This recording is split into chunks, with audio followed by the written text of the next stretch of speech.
আমাদেরকে চারিদিক দিয়ে হামলা করে। 24 ঘন্টার মধ্যে আজকের আমাদের নির্বাচনী অফিসে যে হামলা হইল সেটার সদুত্তর আশা করি, নয়তোবা আমরা পরবর্তী পদক্ষেপ নেব। 2 মিনিটের মধ্যে যদি জায়গাটা খালি না করেন তাহলে ভাই এখানে সংঘর্ষ হবে, আমি দায় নেব না। মারতে আসলো, আমি ওদেরকে ঠেকাতে গেলাম, তাদের সবগুলোই পরিচিত মুখ। শিবিরে আমরা তাদেরকে বড় ভাই হিসাবে মানি। আমাদের জাহিদ ভাই বলতে কোনো ক্রমেই কারো উস্কানিতে পাওয়া দেওয়া যাবে না আমাদের প্রার্থী, তুই সবাইকে তুমি শান্ত করো। কারণ আমরা জাতীয়তাবাদী দল বিএনপি কখনো অন্যায়কে প্রশ্রয় দেয় না এবং গণ্ডগোল সংঘাতকে পছন্দ করে না। আমার এই ব্যানারটা আমার জীবনের চাইতেও বেশি ভালোবাসি। কারণ অক্টোবরের আগে 28 অক্টোবরের পরেই 27 সেপ্টেম্বর এই দাবলানি খেয়ে আমার পাও ভাঙ্গা। আমি 70 বছর আমি বাড়িতে থাকতে পারি নাই। আমার মধ্যে যে কি নির্যাতন হচ্ছে, এই ব্যানারটাকে আমার পরিবারের সাথে বেশি ভালোবাসি, যার কারণে এই ব্যানারটাকে অসম্মান করছে তারা। নির্বাচনে যে আচরণবিধি এবং আইনকে শ্রদ্ধা রেখে সবাইকে শান্ত রাখছি। এখন আপনাদের কাছে আমরা বিচার পাচ্ছি। আমাদের দুই ইউনিয়ন সমন্বয়ে বাদ আসর আমরা আমাদের মিছিল করলাম।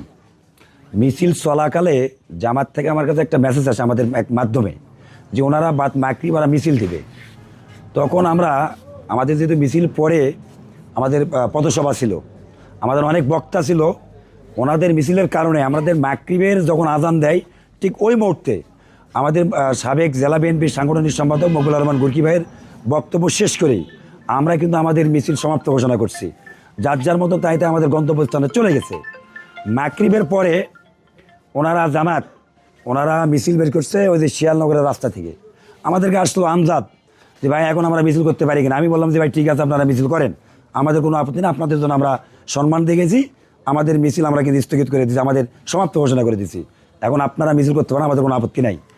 এখন শেষ পর্যন্ত ওনারা মিছিল নিয়ে এসে প্রধান সড়ক প্রদর্শন করে আমাদের এখানে যে অফিস, এই অফিসে আসে আমাদের যে 2-3 জন ছিল অতর্কিতভাবে, মাকরিবের পর ঘটনা, অতর্কিতভাবে এই অফিসে হামলা করছে। মানে আপনারা দেখেন এই যে ভাঙচুর অবস্থায় আছে, এখানে আমাদের ব্যানার ছিল, ব্যানার ছিঁড়ছে, মানে আমাদের রক্তের উপর ওরা হাত দিছে। তারপরেও খুব কষ্ট করে, খুব রিকোয়েস্ট করে, আমার দলের ছেলেকে শাসন করে কোনো মতে পরিবেশটা কন্ট্রোল করছে। আমাদের যে প্রার্থী অধ্যাপক ডাক্তার এজেএম জাহিদ ভাই, জাতীয় স্থায়ী কমিটির সদস্য, উনি আমাকে বলছে যে তুমি পরিবেশ কন্ট্রোল রাখো, আমাদের কোনো গণ্ডগোলে জড়া যাবে না। আমি ছেলেদেরকে খুব কষ্ট করে কন্ট্রোল করছি এবং আমরা প্রতিবাদ মিছিল করছি। প্রতিবাদ মিছিল করে এখানে আমরা আবারও প্রতিবাদ সমাবেশ করছি। প্রতিবাদ সমাবেশের মাধ্যমে আমাদের ছেলেকে শান্ত করছি এবং এখন পর্যন্ত আমাদের দলীয় নেতাকর্মী এবং সাধারণ ভোটাররা এখন পর্যন্ত শান্ত অবস্থায় আছে। ইতিমধ্যে আপনারা দেখছেন সেনাবাহিনী আসছিল, পুলিশ আসছিল, ওনাদের সাথে আমরা কথা বলছি, ওনারাও পরিবেশ শান্ত রাখার জন্য আমাদেরকে ধন্যবাদ জানাইছে। কারণ আমরা জাতীয়তাবাদী দল বিএনপি কখনো অন্যায়কে প্রশ্রয় দেয় না এবং গণ্ডগোল সংঘাতকে পছন্দ করে না। আমরা যেহেতু আইনের প্রতি শ্রদ্ধাশীল, আইনের প্রতি শ্রদ্ধা রেখেই আমরা ওনাদের কাছে আমরা বিচার চাইছি। আমাদের এই পার্টি অফিসে কেন ন্যাক্কারজনক ঘটনা ঘটলো, যেহেতু আমরা আইনের প্রতি শ্রদ্ধাশীল, ওনারাও আমাদেরকে আশ্বস্ত করছে। এই আশ্বস্তের উপরে আমরা বিশ্বাস করি যে এর বিচার আমরা সঠিকভাবে পাবো, যথাযথ আমরা এর বিচার পাবো। ওনাদের এই আশ্বাসটা আমাদেরকে করছে। আমি এখানে উপস্থিত ছিলাম, ওদেরকে যখন হলো মারতে আসলো, আমি ওদেরকে ঠেকাতে গেলাম, তাদের সবগুলোই পরিচিত মুখ। শিবিরে আমরা তাদেরকে বড় ভাই হিসাবে মানি, তাদেরকে ঠেকাতে গেলাম, তারাই আরও আমাদেরকে মারতে শুরু করলো। এই মনে করো টানাটানি হিঁচড়া লাগিয়ে দিয়েছে, কে কাক মারে এলো পাতারি খুব বেশি লাগছে, ফিরে গেছে, সবাই মিলে টানাটানি, আঘাত বেশি বুকেই, কোমরে লাগছে, পায়ে লাগছে, আবার সবাই তো আমাদের উপরে উঠছে। 1.5 থেকে 200 জামাত শিবিরের লোক আমাদেরকে হামলা করে এবং আমাদেরকে মারধর করে এবং আমাদের নির্বাচনী পার্টি অফিস সে ভাঙচুর করে বিএনপির। আবার আমাদের পোস্টারগুলো যে ছিল সবগুলো ছিঁড়ে দিয়েছে তারা, ব্যানারগুলো যেগুলো ছিল তারা ছিঁড়ে নিয়ে চলে যাচ্ছে। এরকম এগুলো দড়িতে টাঙ্গা ছিল, এগুলো সবগুলো ব্যানার তারা ছিঁড়ে দিয়ে গেছে। আবার অনেকগুলো ব্যানার তারা ওই দিকেও নিয়ে গেছে ছিঁড়ে নিয়ে। চেয়ারগুলো ভাঙাভাঙি করতেছে এবং আমাদের ব্যানারগুলো পায়ের তলে নিয়ে মুচড়ামুচড়ি করতেছে, পিছিয়ে দিচ্ছে পায়ের তলে পাও দিয়ে। আমাদের কার্যক্রম শেষ করে আমরা 2 থেকে 3 জন অফিসে এখানে আসছি। অফিসে আসার পার্টি অফিসে নির্বাচনী পার্টি অফিসে আমরা এখানে এসে নির্বাচনী অফিসের যেগুলো আছে আমরা এগুলো গুছে কাছে থুয়ে চলে যাওয়ার সিদ্ধান্ত নিয়েছি। তো তখন আমরা আমাদের নির্বাচনী থিম সঙ্গ একটু ধীরে ধীরে সাউন্ড দিয়ে বাজাচ্ছিলাম।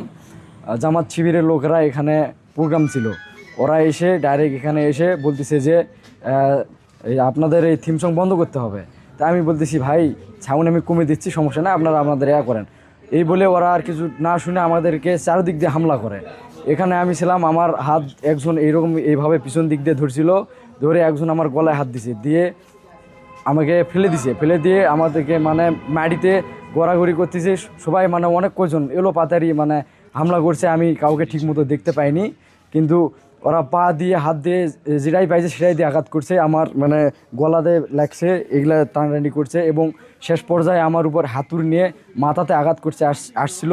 তখন আমাদের দলীয় কর্মী নেতারা এসে বাধা দিয়েছে, এই জায়গায় আমি বেঁচে গেছি, না হলে হয়তো বা আমি আজকে মরেও যেতে পারতাম। আমি আহসান হাবিব রনি, 5 নং পরিমার ইউনিয়ন ছাত্রদলের সভাপতি। আজকের এই দলদরগা বাজারে বিএনপি ধানের শীষের যে আমাদের নির্বাচনী যে অফিস, সে অফিসে জামাত শিবির কর্তৃক যে নির্মম যে হত্যা এবং ধ্বংসযজ্ঞ চালাইছে, আমি এই নির্বাচনী অফিসে যে অতর্কিত হামলা চালিয়েছে যে জামাত শিবিরেরা, তাদের প্রতি আমি নির্মম ঘৃণাবোধ জানাই। যাদের মতো এই নিকৃষ্ট মন মানসিকতা থেকে তারা যে হামলা চালাইছে, প্রশাসনের কাছে আমি সুদৃষ্টি কামনা করি এবং এর যথাযথ উপযুক্ত শাস্তি কামনা করি। এবং আইন কিংবা আমাদের নির্বাচনী ম্যাজিস্ট্রেট যিনি আছেন তার কাছে আমি বিনীতভাবে অনুরোধ জানাবো, 24 ঘন্টার মধ্যেই আজকের আমাদের নির্বাচনী অফিসে যে হামলা হইল সেটার সদুত্তর আশা করি, নয়তোবা আমরা পরবর্তী পদক্ষেপ নেব।